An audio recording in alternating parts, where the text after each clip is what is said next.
So, in this video, we will talk about subnetting. So, okay. So, define muna natin yung subnetting. Ano ba talaga yung subnetting? So, subnetting is alter the value of subnet mask to fit the requirements. So, okay. Ano ba yung pag sinabing alter? So, pag sinabing alter, ibig sabihin, mag-a-adjust tayo ng value of subnet mask. Ano ba yung subnet mask? So, for your question number 1, what is subnet mask?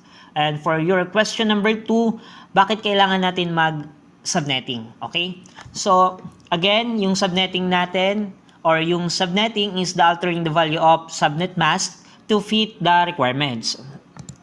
Then, in subnetting, we have objectives. So, dalawa lang naman yan. It's either we subnet by network requirements or we subnet by host requirements. Okay? So this is your question number 3. What is IANA? Then, what is ICANN or the RIR? Okay? So, discuss nyo yan sa yellow pad, yung tatlo na yan. Bakit magkaka-connect yan? Ano yung mga ginagawa nila? Okay? Next. So, dito naman, discuss lang natin yung basic IP address and broadcast network. So, here we have an example of IP address, which is IPv4 192.168.1.1. So, okay. Yung sabi dito, per slot is equals to 8 bits in binary. Then, yung 8 bits daw is equals to 1 octet. Ano ba yung sinasabi kong 1 octet? So, sa IPv4, we have 4 octet. This is the first octet, this is 192. The second octet, 168. The third octet, and the fourth octet. Okay. So, yung yung tatandaan nyo lang, yung IPv4, 4 octet lang yan. So, composed of 8 bits per octet. Okay? So, pag pinagsama-sama natin yan, or pag kinumpute natin yung 4 octet na yan, so 8 times 4 is equals to ilan? 32. So, ibig sabihin, yung IPv4, we have 32 bits. Linaw? So, again, yung IPv4, may 4 octet lang yan, 8 bits per octet. Okay. In network and broadcast address, for example, we have here the network or the IP address of 201.45.60.81. That's the IP address. Para makuha natin yung network address and broadcast address, may pinakasimpleng dapat lang kayong tandaan. Okay. For your question, next question, what is network address and what is broadcast address? Okay? So, isulat nyo na or ulitin nyo na lang yung video. Okay? So again, para malaman natin or kung ano yung network address or yung broadcast address nitong IP na to, napakadali lang. So ganito lang yon. For example, ito yung mga classes natin. So bago mo makuha yung mga network and broadcast address, we need to identify kung ano yung class na yon. For example, yun nga sa 201.45.60.81, yan yung IP address. So, aalamin mo lang kung ano yung class niya. Okay? So, dito, we have class A, class B, class C, class E, and D. So, yung mga ranges niya for class A, from 0 to 127. But, yung 127, hindi natin yan pwede gamitin as network kasi local host yan ng mga computer, mga PC. Reserved network yan, kumbaga. Then, yung class B, we have 128 hanggang 191. Yung class C, we have 192 hanggang 223. And yung class E and D, from 224 to 255, ginagamit yan sa mga special purposes and mga multicast addressing. So, dito naman tayo. Sa class A, kung mapapansin nyo dito, may nakalagay dito na N, H, H, H. Anong ibig sabihin yan? Ibig sabihin yan, yung N is equals to network, then yung H is equals to host. Bakit kailangan natin yan? So, tandaan nyo lang pag class A, isang network, tatlong host. Yan lang yung tatandaan niyo. Pag class B, dalawang network, dalawang host. Pag class C, tatlong network and isang host. Okay.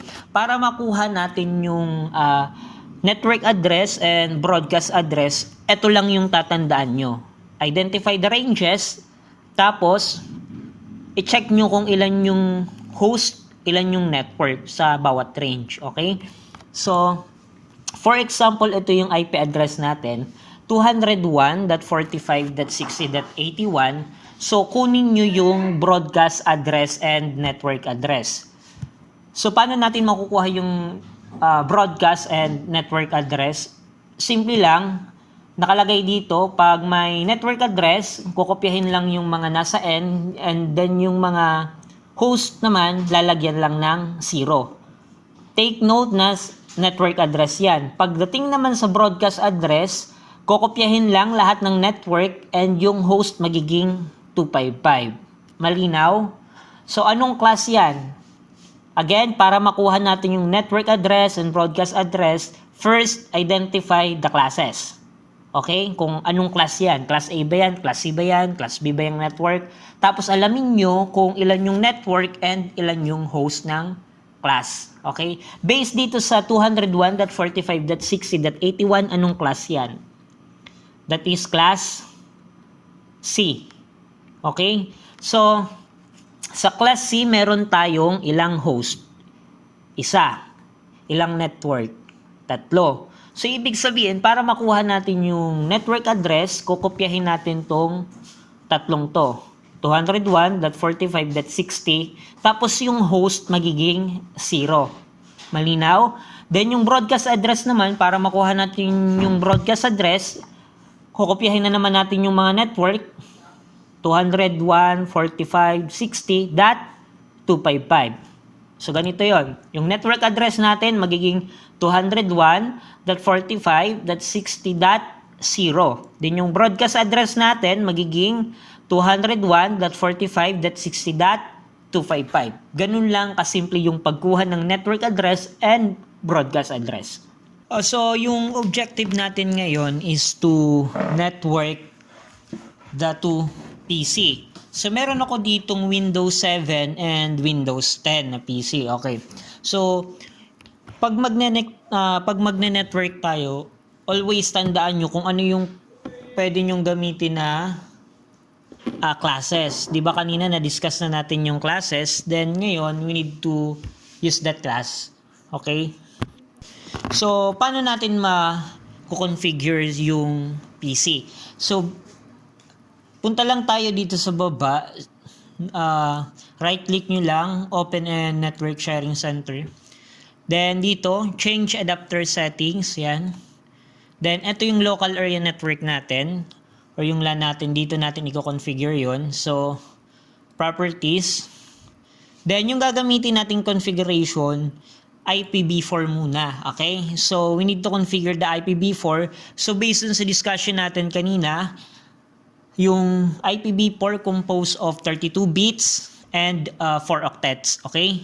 Every octets equivalent to 8 bits. Malinaw?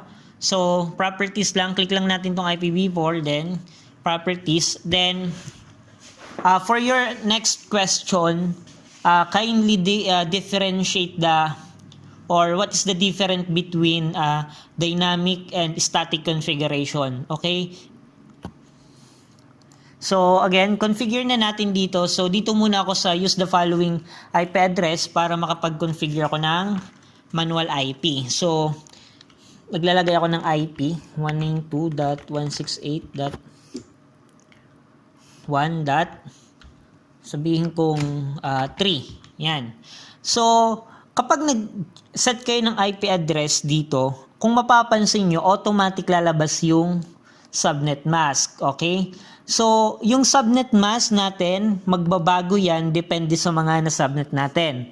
Okay? So, kung nagsasubnetting na kayo, gagamit na kayo ng mga ranges galing dun sa sinubnet nyo, always check the subnet mask. Malinaw?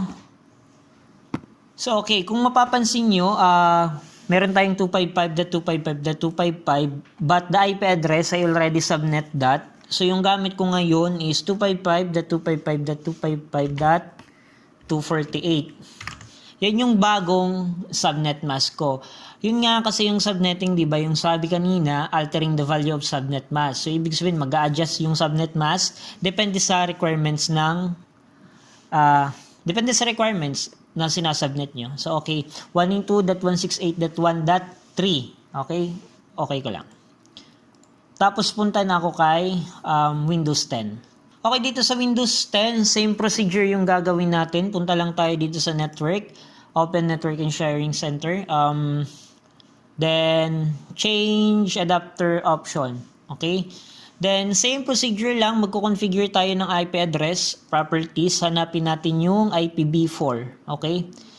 Then, 192.168.1.3 yung nauna natin. So, sabihin ko gagamit ako 5. Then, yung subnet mask natin is 255.255.255.248. Okay?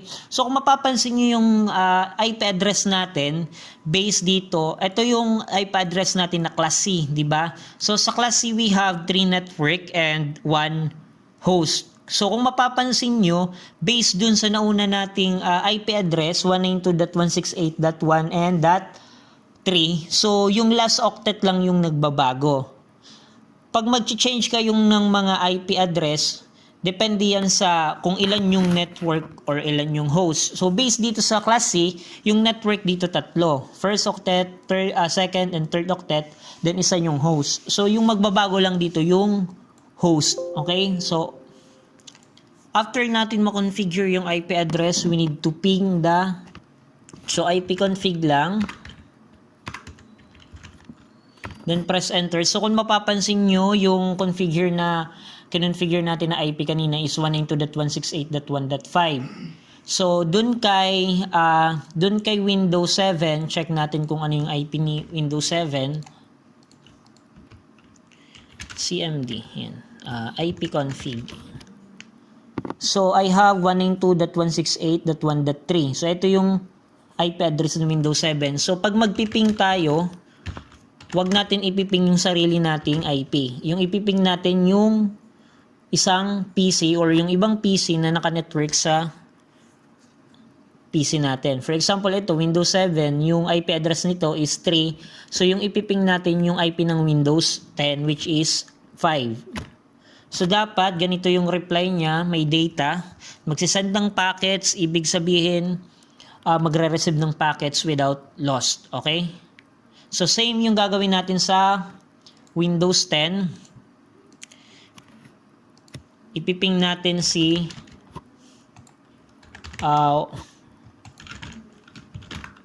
192.168.1. Ano yung IP address na yon? 3. So, same value. So, ibig sabihin, kapag ganyan yung reply, okay yung IP configuration natin. Okay, ibig sabihin, yung dalawang PC is network na sila. So, pwede na tayo mag-transfer ng mga files, vice versa. Okay? So, that's all.